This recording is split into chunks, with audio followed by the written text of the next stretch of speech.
Berean Christians. I'm not from Berea. I'm in New York.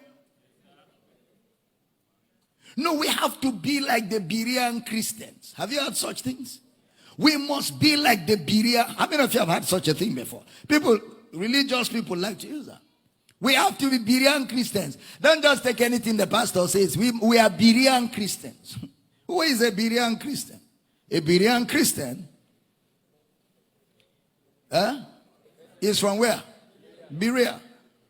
Sometimes just being patient to understand words can change your thinking.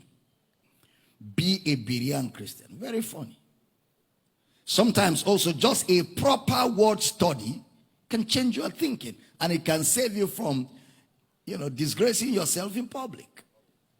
Now, the word noble is not a spiritual virtue.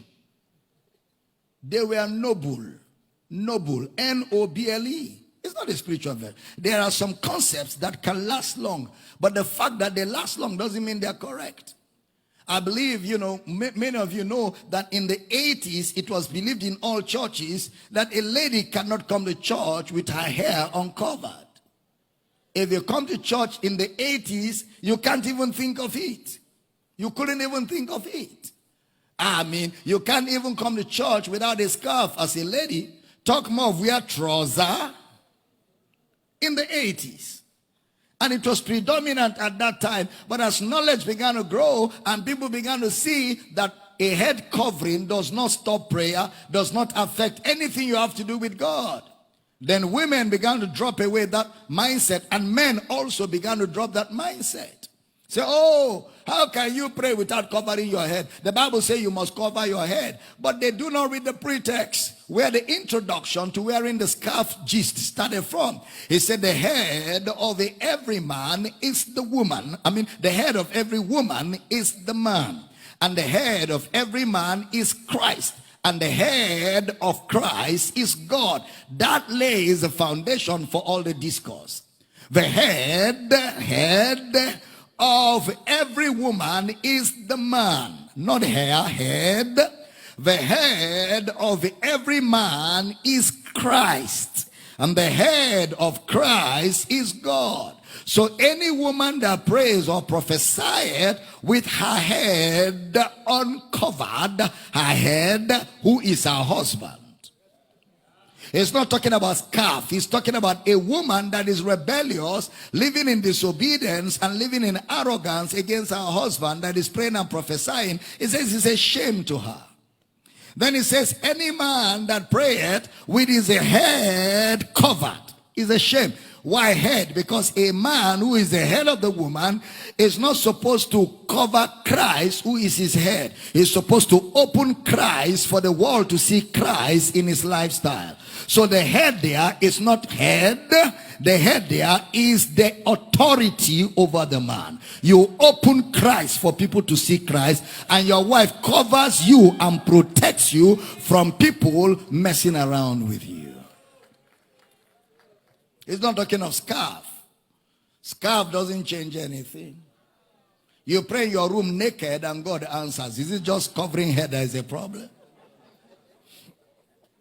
Teaching good? So the age of a lie doesn't make it the truth. The age of a lie doesn't make it the truth. Now, the word noble, where you get them, Berean Christians are noble Christians. The word noble, what does it mean? That word noble was used by Jesus. Let's see how Jesus used the word noble. Luke chapter 19 verse 12. Luke chapter 19 verse number 12. Please pay attention. Luke chapter 19 verse number 12. He said, therefore, a certain nobleman went into a far country to receive for himself a kingdom and to return.